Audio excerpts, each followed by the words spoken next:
Hi, welcome to the Fit and Healthy Today show. And today I'm going to discuss a brief outline regarding survival guide to living healthy. You know, usually I pick a topic, a particular disease, and then I turn around and I exacerbate what causes it, what we can do diet-wise and supplement-wise to resolve a lot of the issues.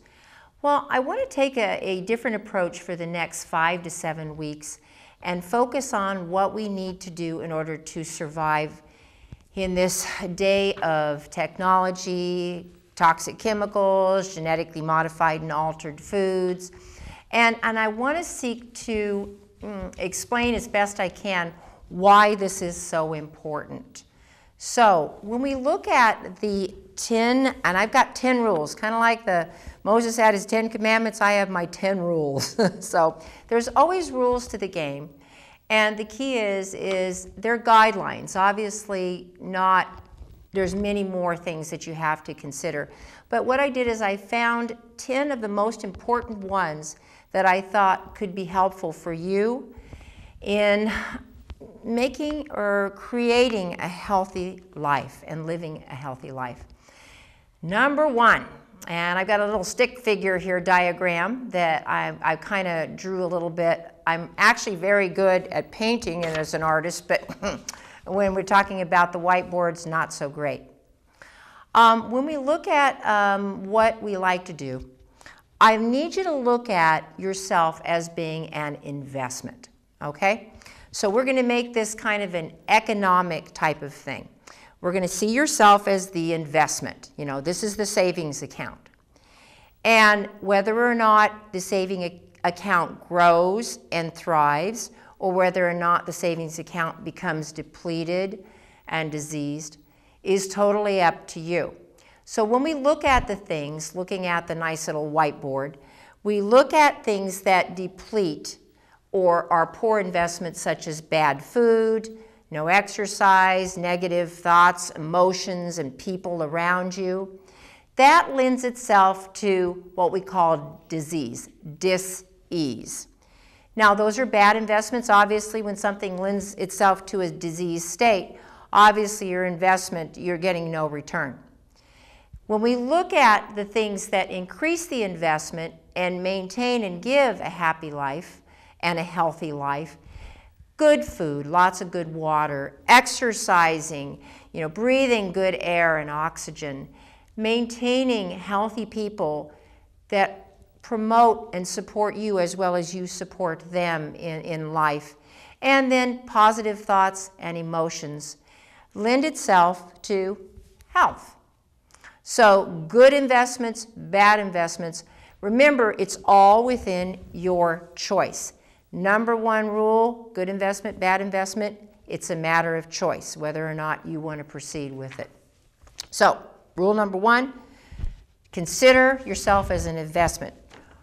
Now, when we consider rule number two, your body requires good food. So, obviously, if I feed myself junk, fast food, and I have people come into the store to me and say, gosh, my energy levels are so low, and as a nutritionist, I say to them, well, what did you have for breakfast? What did you have for dinner last night? And I hear this laundry list, and then they'll turn around and say to me, I need something to give me energy now. And I'm like going, okay, you just fed yourself junk. They're enzyme poor, nutritionally poor foods. Garbage in, garbage out. So you cannot expect that your body will function in its best capacity, either physically, emotionally, or mentally, if you're giving garbage. So if I eat an enzyme-rich, and we're going to go into more of the details when we talk about the survival guide to healthy foods and maybe more raw food eating. When I give myself enzyme-rich foods, it's amazing. You know, at my health food store here in Lompoc, we have this smoothie called the Green Goddess. And I tell people, okay, just try the Green Goddess with protein. And it's an equal balance of proteins, fats, lots of greens. It's got avocado, and we add some protein. You would not believe the number of people that come back the next day, one of which I have is a competitive rower. out in Santa Barbara Channels. And she came in again today and she said to me, I got to have another one of those smoothies. She said, I had the best workout that I can remember in a very long time. I want to duplicate that. And once again, we had good nutrient-dense foods in an equal balance of protein, fats, and carbs so that she was able to get maximum physical and mental and emotional performance out of what she was producing. That was tangible evidence to her. So, garbage in, garbage out, good healthy foods in, productivity, and a healthy body out. So, that's rule number 2. Rule number 3, water. I have more people come in after I go through their diet, and I say, well, you know, how much good, healthy, purified water, mind you, a good reverse osmosis filter on your tap. Tap water's, you know, I mean, even though we've got pretty good water here in Lompoc, tap water is full of pesticides, chemicals, chlorine, all of those things that are carcinogens. And over a period of time, it all adds up in the body.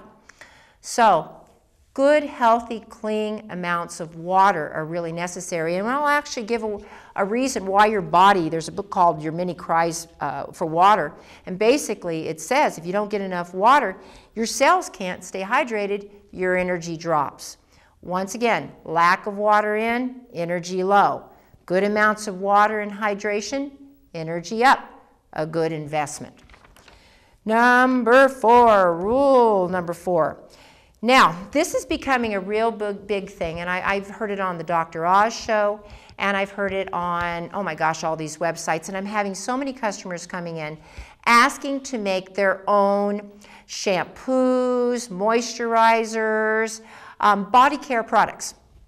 Now, when we look at body care products, seriously, if you cannot identify what's on that body care product, either by your knowledge or by looking it up online and seeing if it's a toxic chemical that, you know, is made from petrochemicals and all, don't put it on your body. And believe it or not, things absorb right into your skin. You breathe them. There were some studies done on women wearing perfume while they're pregnant and how it affected the hormones of their male offspring that they were pregnant with. You got to think about what you're putting on your skin, what you're brushing your teeth with. Sodium fluoride, a toxic chemical. If a kid eats a tube of toothpaste, they're dead, or at least in the hospital rushing to get their stomach pumped. So recognizing these toxic chemicals, they build up in the body and they lend themselves to disease. So there are recipes and formulas you can look online. Once again, I'm going to have a show as we do through this survival of some natural shampoo. I'll give you recipes and things that you can make yourself and try. All right, rule number 5.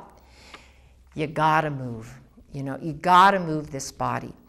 One of my customer friends of mine, Phil, he goes skiing in Colorado all the time. And he sees these 90-year-old skiers out there. I mean, geez, mostly from Europe. And they're doing all kind of fancy moves, doing their stuff. And he asks them, you know, how have you managed to stay so young? And they say, don't stop moving. So don't stop moving. Whether it's climbing the mountains, the local mountains, you know, doing a nice little spin class, belly dance, come take yoga with me at my studio. Whatever it is, move your body. When you don't move, you can't detox, your energy levels stay low. The human body was made to move. We have all these joints, tendon and ligaments. It's not meant to sit in a chair all day long. You gotta move your body in order to be healthy. So we'll address some of that as well too as we discuss the survival guide over the next few months. Rule 6, keep yourself informed. Now, I don't mean to turn on and read every negative report possible because believe you me, that's all you're going to get when you watch the news. I see very little positive things about what supplements and diet can do.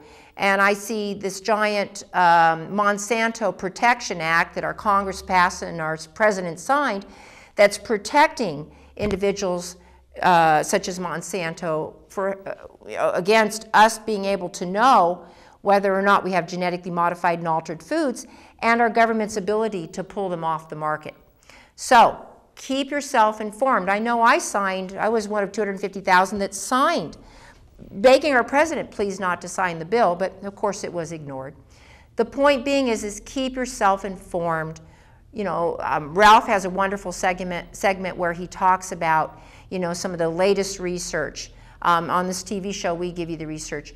Read, you know, for yourself. There's good books. There's a lot of information out there. There's some good websites that you can look for as well, and find the ones that you can know and trust. Keep yourself informed. Ask questions. Ask questions of your doctor. Ask questions of your nutritionist. Ask questions of me, Ralph, whoever, to get as much information as you can to make a good decision. That's what it's all about. The more information you have regarding your medicines, your diet, your food, your exercise, the better off you're going to be. Be informed. Number 7. This is a tough one. Avoid negative people and thinking negative thoughts and negative emotions. And my grandma used to say, thoughts are things. And they create certain biochemical reactions within the body. And we're going to go into that in future shows as well, too, about what happens when you think negative or what happens when you're surrounded by these people that draw on your energy. I'm sure all of you out there know somebody who absolutely gets their fangs into you and just sucks you dry of emotion.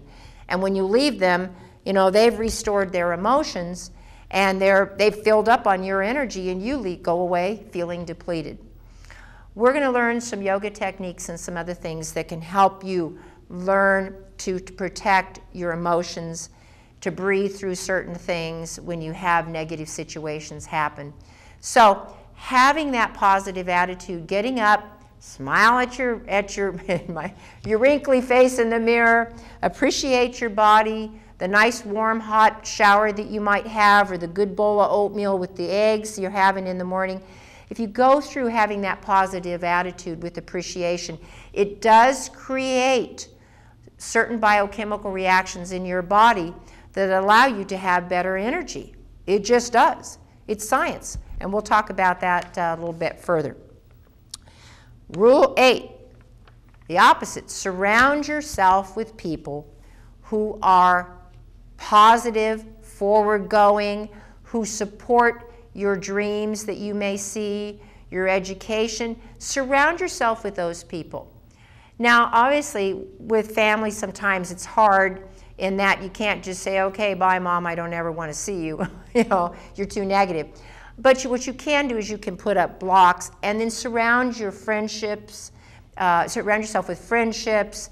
Find a workplace that's positive and supportive of you, you know, and work on keeping people in your life that support and that you mutually support as well, so that you don't end up being a vampire. I've seen these people who have mutual wounds. That's why, you know, like I watch some of my cancer patients, you know, that come in and they talk about their mutual wounds with their cancer, you know, and I'm a cancer survivor and treated all naturally and found what I needed to do to resolve my issues with the help of God.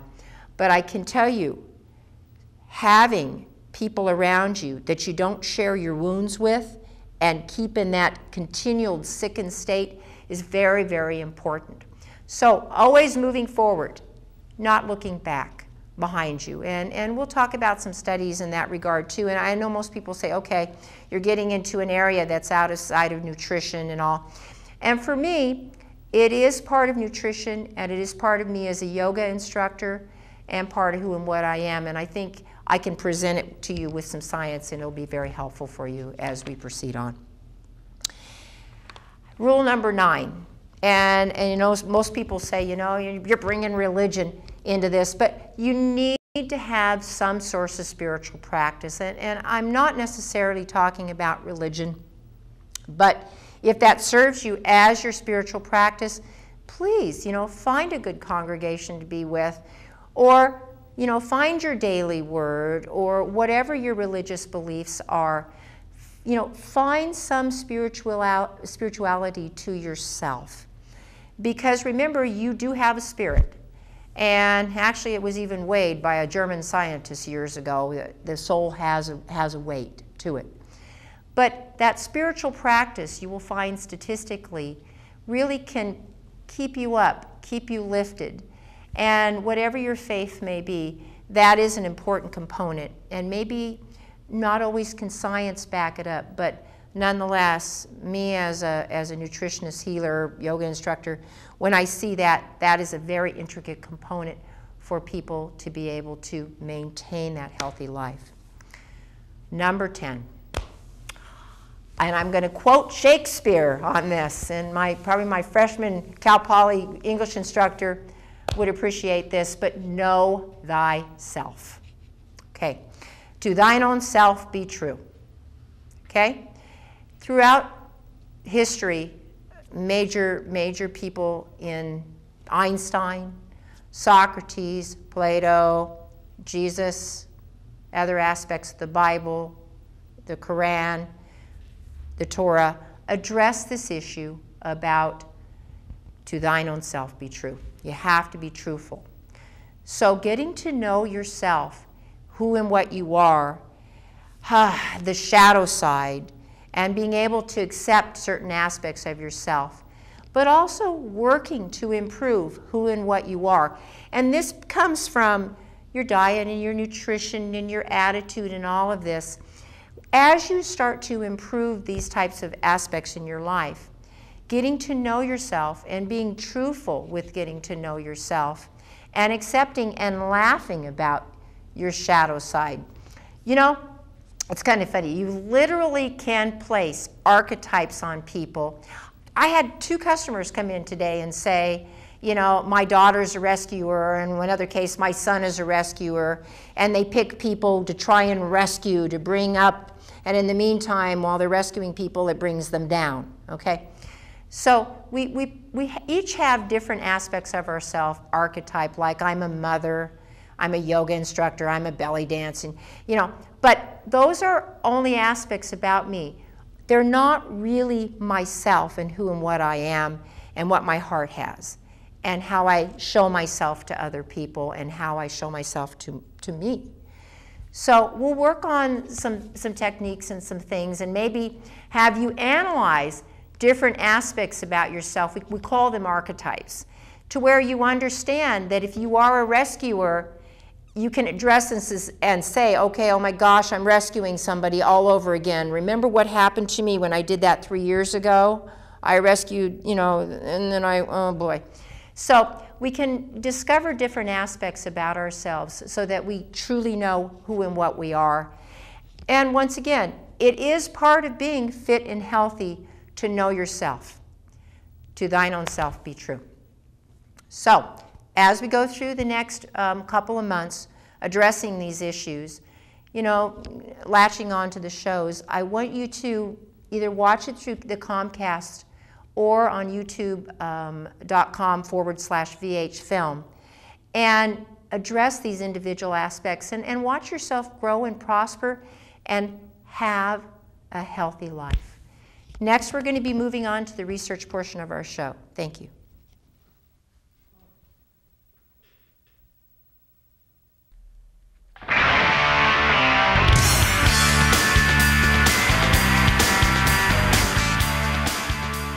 Hi, welcome to the research portion of our show. And with us again, Ralph Turchiano with his knowledge. Well, thank you very much for that intro.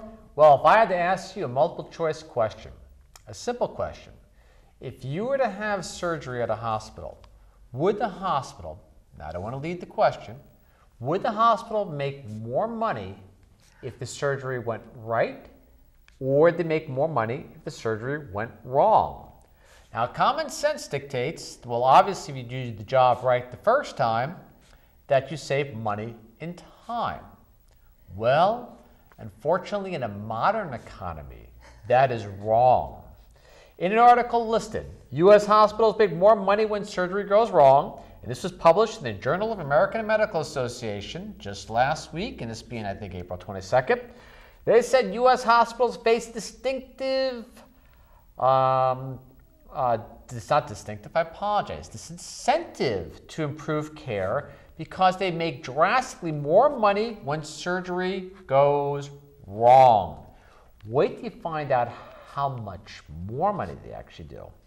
They said privately insured patients, which probably most of us that are watching the show, with complications provide hospitals with 330% higher profit margins than those whose surgeries went smoothly. The study was obviously published in the AMA journal. 190% higher profit margin when complications arose following surgery through Medicare patients. So if you're retired, guess what? You make that qualifier as being a possible money bag for the hospital. So let's put it this way, is note that hospitals are not rewarded for quality of care. In fact, they're rewarded for the lack of quality. Meaning, what they're attempting to do is harvesting money from you, basically one way or another, doing harm to create profit. I know that's kind of tough to believe, but the numbers pan out. They said they want to find out exactly how much more money they make when harm is done. Now, what they did, this wasn't just done on 1 or 2 patients. This was studied on 34,256 patients from 2010 at the 12 hospital systems in the United States. And they looked at 1,820 procedures. Now, let's put it this way, a little scenario. Here you are, you're a doctor which gets some profit from a hospital. Now, I don't want to imply anything wrong. Not going to do that because that would be prejudice. But let's say here you are a surgeon. You have stock in the hospital you're working at. You have your patient on the table. You have to think to yourself, well, you know, I need to pay for that Mercedes-Benz or Jaguar. But at the same time, too, I kind of care about this patient. What you have to think about is this, and this is the dilemma. If that surgery goes right, and you do everything perfect, your profit margin is going to be very respectful. It's going to be $16,936 on the average surgery. But if something should go wrong, poorly cut vein, I leave my glove inside the patient, forget to stitch something, a little bit of C. diff, bacteria, a little bit of jaundice infection, if something should go wrong, I will make $55,953 versus $16,936 on this privately insured patient. Now, is this a moral dilemma or a financial dilemma? Well, think about that. You're going to think, well, the patient's insured anyways, and the insurance company's going to pay for it one way or the other. And so, no harm, no foul. It's kind of like the way a person would think when they go to steal from a department store. Well, the insurance from the department store is going to pay them back anyways, so just money goes around, different way of greasing the wheels of the economy. And the profit margin is actually higher upon Medicare patients. They don't make as much, but the percentage-wise. So instead of making 330% off of basically privately insured, if you look at basically the lower figures, Medicare, there's $1,880 if the surgery goes right, and it's $3,687 if the surgery goes wrong. Now, it's kind of weird when you think about it, why the differentiation in the cost of surgery is so weird between different types of payment systems. Now, if you want to go in the hospital and make sure they're not going to screw up, guess what? If you pay out of pocket, no profit, and basically it's making something go wrong with you. Interesting. Something to think about. If your life depends on it, you want to spend very little time in the hospital, pay out of pocket. And that seems to give you a huge advantage of everyone else that's sitting around in the hospital watching TV with nothing else to do because they can't figure out why the doctor left a glove inside the person's stomach. All right, they said, quote, most hospitals see their financial performance hurt if they reduced complications. Is that a suggestion or an observation? All right, after that. Omega-3 fatty acids more effective at inhibiting growth of triple-negative breast cancer. Now, guess what? There is no effective chemo for triple-negative breast cancer, which means that breast cancer is not responding to progesterone or estrogen. However, omega-3 fatty acids, and this was published in the AACR annual meeting of 2013, April 9th. Omega-3 fatty acids worked against all, this is a quote, types of cancerous cells, but the effect was observed to be the strongest in triple-negative cell lines, reducing proliferation by as much as 90%. That's with no effective chemo out there. Says basically in this category, triple negative, not responsive to progesterone nor estrogen. We also noted that no targeted therapies are currently available for patients diagnosed with triple negative breast cancer. Omega-3 and its metabolites were observed to inhibit proliferation in all cell lines, but the effect was most dramatically pronounced in the triple negative cell lines. In addition, the metabolites of omega-3 reduced the motility or ability to move by 20 to 60% in the triple negative basal cell lines. Something to think about when all options appear to be off the table. There's one you could throw on the table. And it said that omega-3s, metabolites either from hemp, flax, fish, seem to be very potent. They do better than the chemo drugs. It's something you can do on your own, maybe along lines with your oncologist if you find yourself in that type of situation. And now we talk about uterine fibroids. Guess what? Real easy solution, vitamin D.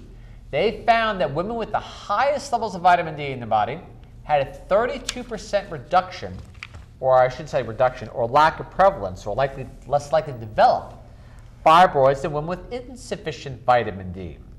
In fact, they found out that obviously fibroids, the number one reason for hysterectomies in the United States.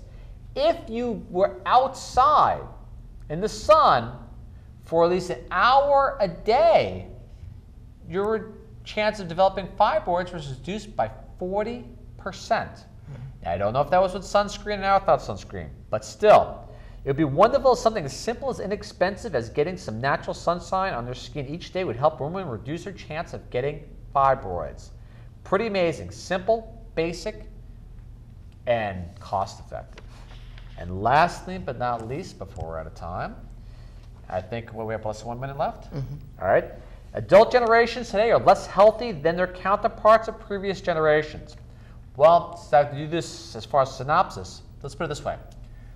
The 40-year-old of today is not the new middle age. The 40-year-old today is basically the new 55. We are 15 years ahead of aging and disease than our ancestors were 10 years ago. That means an average 40-year-old male today is as unhealthy as a 55-year-old was 10 years ago. My time is up, and thank you very much for this part. Wow, thank you very much, Ralph. Once again, do your research. Join us for our shows. Thank you.